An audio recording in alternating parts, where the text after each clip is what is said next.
Morning mga kabestiyo.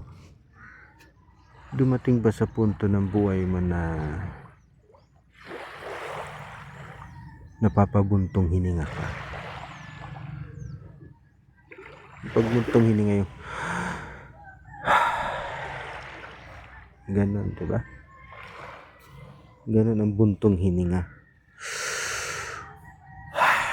At madalas, kapag nakakapagbuntong hininga tayo, ang kasunod na nababanggit natin ay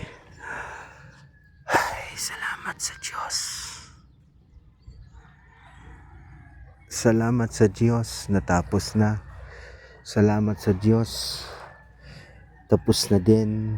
Salamat sa Diyos, okay na. And tanong, kabestiyo, ikaw, sa tuwing kailan ka napapabuntong hininga at bakit? Nasa panahon tayo ng Kwaresma, first week of Lent. Unang linggo ng Kwaresma ngayong taon. And Lent is always about pagbabalik doon sa sarili mo. Pagbabalik doon sa inner journey mo. Pagpapakumbabang binabalikan yung mga pinagdaanan at pinagdadaanan mo ngayon. Ano yung buntong hininga mo ngayon? At sa tuwing nagkakapagbuntong hininga ka, nasasambit mo din ba? Hay, salamat sa Diyos. And we're going to reflect on that. Sa pagbuntong hininga mo, dun mo makikita na ano man yung journey mo, ano man yung pinagdaraanan mo, ano man yung suliranin mo sa buhay, unconsciously, sa pagbuntong hininga mo, na pagtatanto mo na merong Diyos. Kasama mo ang Diyos. Kasama mo si Kristo. Kasama mo ang mahal na ina. Katulad ng bangkang yan, tahimik lang siya dyan. Katulad ng bangkang yan, papunta siya sa gitna, naglalakbay siya dahan-dahan. Katulad ng bangkang yon, gamit ang motor, mabilis ang takbo, mabilis ang pag-andar. Katulad nitong bangkang ito, sinasagwan. Katulad ng bangkang yan, nakasteady.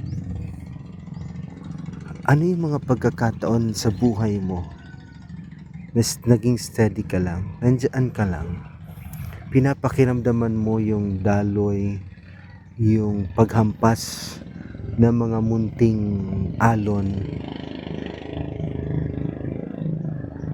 Anong realization mo? Anong napagtanto mo?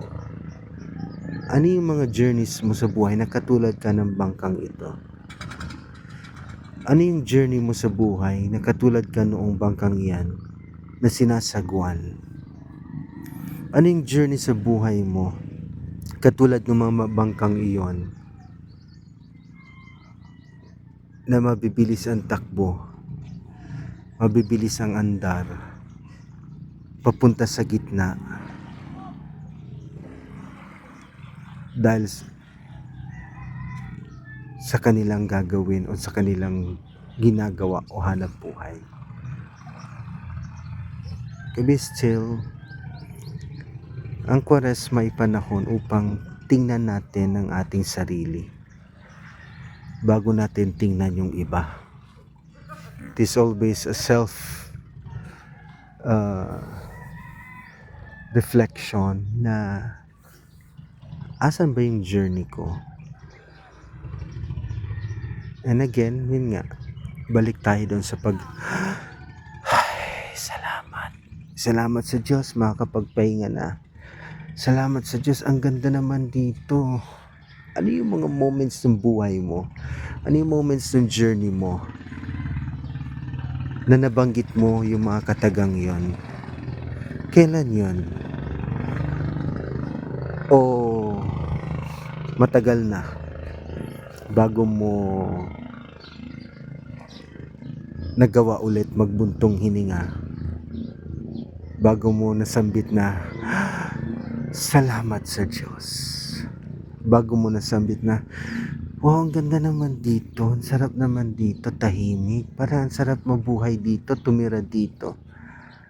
Ano yung mga pagkakataon na yan? So kung matagal nang wala, Lent is a time for us para magbuntong hininga.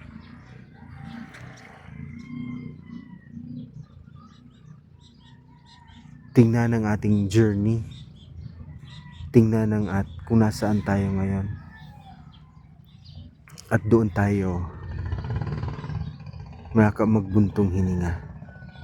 Saan ka dinadala nung pinagdaraanan mo?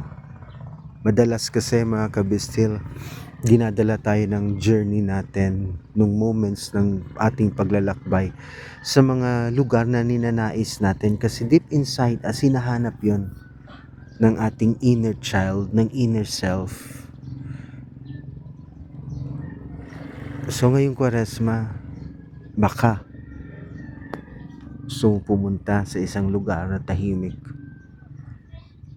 simbahan man yan, ganitong lugar man yan, manahimik ka lang, andun ka lang, punta ka kay Lord, punta ka sa simbahan, punta ka sa Peya, sa Adoration Chapel.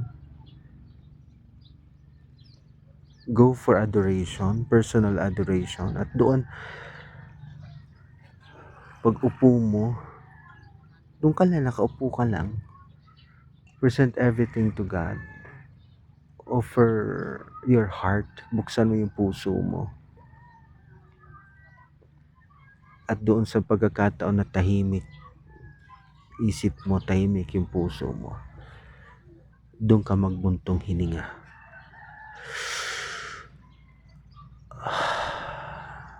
Lord, ang bigat. Lord, di ko kaya. Salamat sa Diyos. Salamat sa Diyos kasi may buhay. Salamat sa Diyos kasi nariyan ka. Salamat sa Diyos kasi nariyan ang mahal na ina na gumagabay sa bawat isa. So still very simple again. Balik tayo dun sa realidad. Paalala sa atin,